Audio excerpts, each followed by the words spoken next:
Oknum polisi tembak siswa SMK di Semarang menjalani sidang etik dan tadi hasilnya adalah ia dipecat dan ditetapkan sebagai tersangka. Namun kasusnya sudah bergulir kurang lebih 2 minggu. Lalu apa yang membuat kasus ini berjalan lambat? Untuk membahasnya sudah bergabung bersama kami pengamat kepolisian dari ISS, Bambang Rukminto. Selamat malam Pak Bambang. Malam, Yazir. Pak Bambang, tadi sama-sama kita dengarkan juga keputusan dari sidang etik ini dipecat dan ditetapkan sebagai tersangka. Ini berarti memang sudah sesuai dengan prosedur, sudah sesuai dengan hukum? Ya, kalau mengikuti peraturan Kapolri terkait dengan kode etik dan sidang kode etik, yakni Perkap 7 tahun 2022, ini memang seharusnya sudah dilakukan sejak awal gitu. Seseorang yang melakukan pelanggaran SOP, apalagi ini sudah mengakibatkan korban meninggal dunia, ya harusnya segera dilakukan sidang kode etik. Pemberian sanksi berat bagi mereka yang melakukan pidana itu wajib dilakukan gitu. Makanya PTDH untuk pelaku ini sudah sewajarnya. Tetapi itu saja tentu tidak cukup karena rentetan peristiwa kan bukan hanya sekedar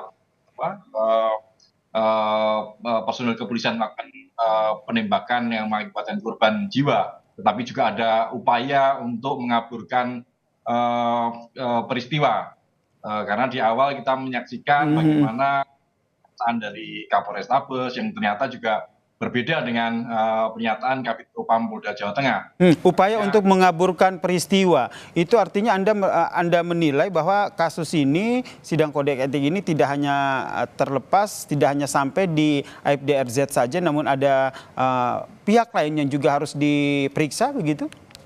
Ya, harusnya demikian. Apalagi kalau mengikuti peraturan Kapolri 2 tahun 2022 juga tentang pengawasan melekat, 2 tingkat di atas pelaku itu seharusnya sudah diberi sanksi, dicopot dari jabatannya, kemudian juga diproses kode etik. Tapi faktanya kan sampai sekian lama hal itu tidak dilakukan. Gitu. Itu kan yang sangat disesalkan dari kepolisian kita seperti itu. Ada desakan dari kuasa hukum korban yang meminta agar Kapolrestabes Semarang ini juga dipecat. Tanggapan Anda? Ya, makanya tadi sudah saya sampaikan, ini kalau terkait dengan Perkap 2 tahun 2022 tentang pengawasan melekat, atasan 2 tingkat ke atas ini harusnya juga segera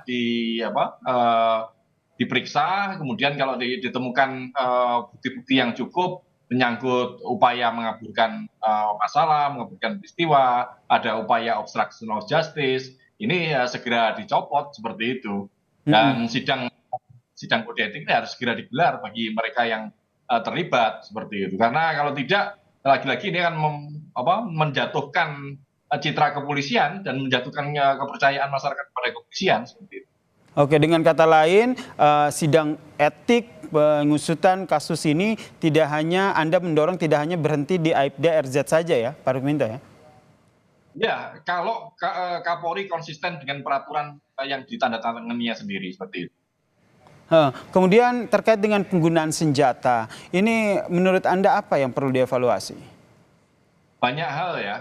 Selama ini selain seseorang personil yang diberikan hak menggunakan senjata itu ada banyak kriteria dan banyak SOP.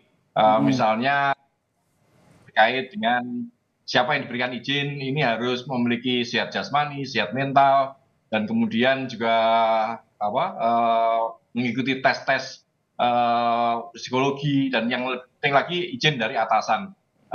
Kalau kita melihat peristiwa ini juga harus dilakukan penyelidikan terkait dengan pengawasan penggunaan senjata api. Siapa yang memberikan izin personil tersebut membawa senjata api? Karena sesuai dengan peraturan bahwa senjata api itu melekat pada tugas dan fungsi, bukan melekat pada personil.